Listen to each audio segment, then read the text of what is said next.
Um pica-pau que vivia na floresta e adorava uma festa, só fazia toque-toque. Com seu bico cavucava a madeira, então a floresta inteira era um tal de toque-toque. Um pica-pau que vivia na floresta e adorava uma festa, só fazia toque-toque.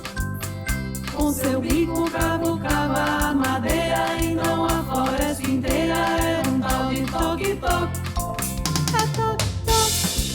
É toque-toque pra fazer a sua casa, o pica-pau faz toque-toque. É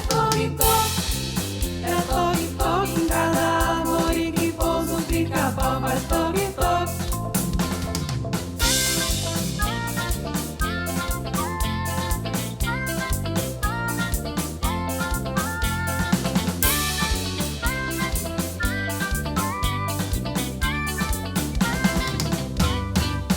Um pica-pau que vivia na floresta e adorava uma festa, só fazia toque-toque. Com seu bico cavucava a madeira, então a floresta inteira era um tal de toque-toque.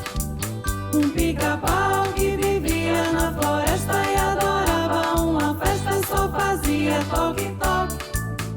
Com seu bico cavucava a madeira, então a floresta inteira era um tal de toque-toque. É toque-toque pra fazer a sua casa, o pica-pau faz toque-toque. É toque-toque em cada árvore que pousa, o pica-pau faz toque-toque. É toque-toque pra fazer a sua casa, o pica-pau faz toque-toque.